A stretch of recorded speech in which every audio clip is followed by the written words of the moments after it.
Hey guys, I'm Tim with Original Strength, and this week I wanted to give you a nice little progression you can use from getting up and down from the ground to build core strength, balance, stability, mobility, and just really just tie your body together, but also make the ground your proving ground and something that you're never afraid of no matter how old you get. So if you're really good at getting up and down from the ground, pretty much that gives you a really good chance of living a really good life throughout your life. So it improves the quality of your life. Anyway, here's the progression. We're gonna hinge at our hips, and we're gonna try to get close to the ground until we can find the ground. And then when we find the ground, we're gonna transfer our weight to our hands and see how smoothly and softly we can lower ourselves to our knees. And then we're gonna undo it. So I'm gonna transfer my weight to my hands, come up from my knees, back to the hinge position, and I'm gonna unhinge.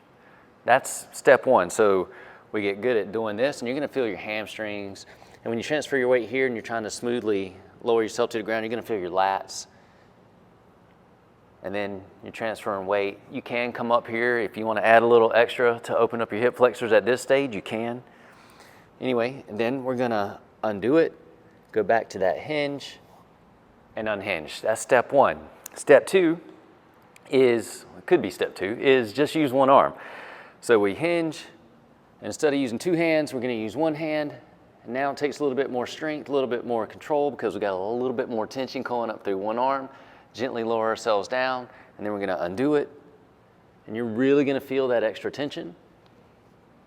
And then you unhinge. That would be step two. And obviously you could do with this arm, then do this arm. Step three would be, we can just do one leg. So we reach down, we transfer the hands to the ground, and then we want to see how gently we can bring our knees to the ground, and then we're going to undo it on that one leg, and then we come up. Step four could be one leg, one arm.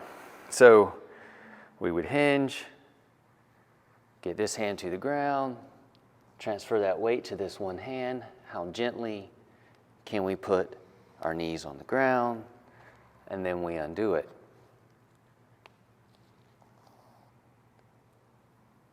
And again, this is just a fun progression that you can use from just exploring how to hip hinge, how to transfer weight, how to control your body as you lower it down, how to use your strength and control to come back up. There's so many good things here. It's a great way to play, a great way to tie your body together, and a great way to challenge yourself and your body. And if you challenge your body wants to be efficient at things, and if you show up regularly and challenge it, the economics of your body says is we have a demand here, so we need to give a supply. So if you challenge your body will try to meet that challenge, and you adapt, and you get stronger, you get better, you develop more control, you get more resilient. Anyway, simple floor progression. Give it a shot. Let me know what you think. I'm Tim with Original Strength, and we'll see you next time. To learn more, consider attending an Original Strength certification.